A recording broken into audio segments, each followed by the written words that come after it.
नवम कक्षा के प्यारे बच्चों, पिछली 2 कक्षाओं में हम लोग रसखान रचित पहले और दूसरे सवैये को पढ़ चुके हैं अच्छी तरह से, और आज तीसरे सवैये की बारी है।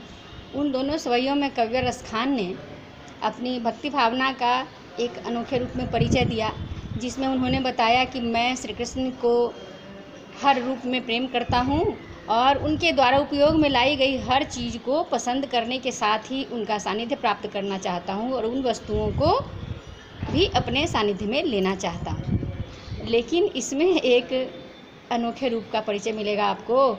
यहाँ कविवर रसखान खुद को एक गोपी मान लेते हैं और गोपी रूप में अपने आप को ढाल कर वर्णन करते हैं।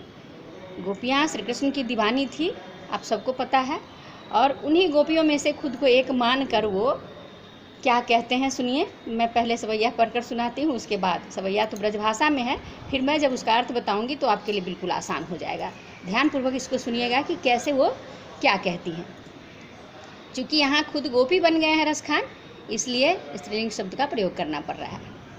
सुनिए इसको ध्यानपूर्वक। मोर पखा सिर ऊपर राखी हो, गुंज की माल गरे पहिरोंगी, ओढ़ पितंबर लय लकुटी बन गोधन ग्वारनी संग फिरोंगी, भाव तो वो ही मेरो रसखानी सो तेरे कहे सब स्वांग करोंगी, या मुरली मुरली धर की अधरान धरी अधरान धरोंगी।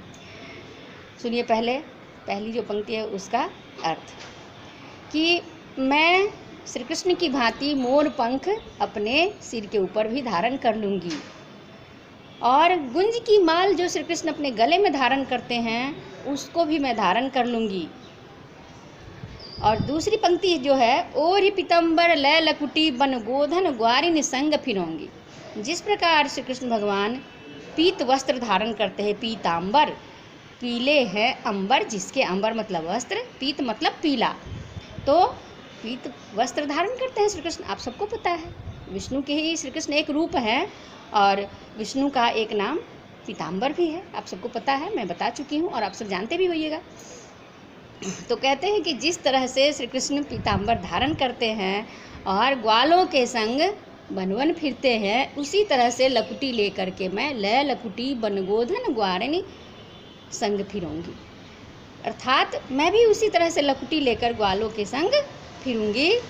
भाव तो वो ही मेरो रसखानी सो तेरे कहे सब स्वांग करूँगी। भाव तो मतलब अच्छा लगना, पसंद आना, मुझे वो हर रूप पसंद है, भाता है।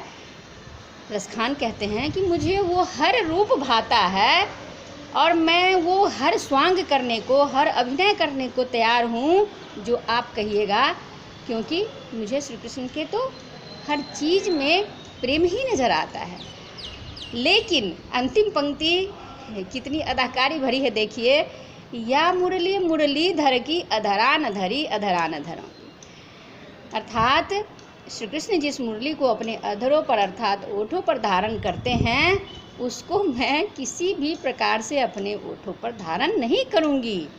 इसका कारण क्या बता रहे हैं, ये जानिए कि सारी वस्तुएं तो श्री कृष्ण शरीर में कहीं धारण कर रहे हैं, मोर पंख सिर पर धारण कर रहे हैं, गुंज की माल गले में धारण कर रहे हैं, पीतांबर अपने शरीर में पहन रहे हैं, लेकिन मुरली को वो सर्वाधिक प्यार करते हैं, प्रेम करते हैं, इसलिए अपने ओठों से लगाते हैं।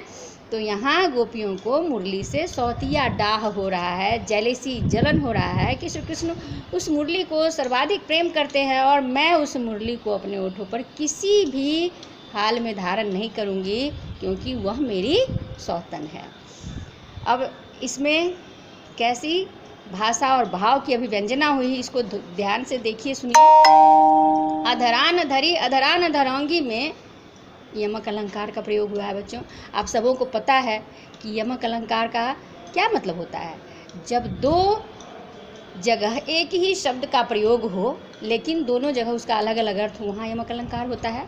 तो यहाँ देखिए, या मुरली मुरली धर की अधरान धरी अधरान धरोंगी में यमक अलंकार है। दूसरी भाषा की अभिव्यंजना शैली जो है वह इतनी मधुर है कि बरबस ही पाठक का ध्यान इस पर आकर्षित होता है पढ़ने के बाद, और गेय पद है अर्थात गाने योग्य है, और श्री कृष्ण के रूप और सौंदर्य पर मुग्ध होकर गोपियाँ उनका रूप धारण करने को तैयार हो जाती है। श्री कृष्ण का रूप कितना प्यारा है ये जग जाहिर है, सब लोग जानते हैं। मन मोहन, मन को मोहने वाले उनका ही नाम है।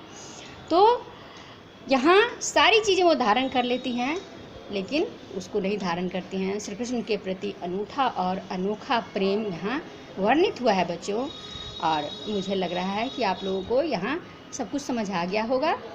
और कठिनाई होगी तो आप अपना कमेंट डाल सकते हैं, अच्छा लगेगा वो भी डाल सकते हैं। और पुनः अगली कक्षा में मिलते हैं हम लोग अपने नए वीडियो के साथ, चौथे और अंतिम सवैया के साथ अगली कक्षा में मिलते हैं। धन्यवाद।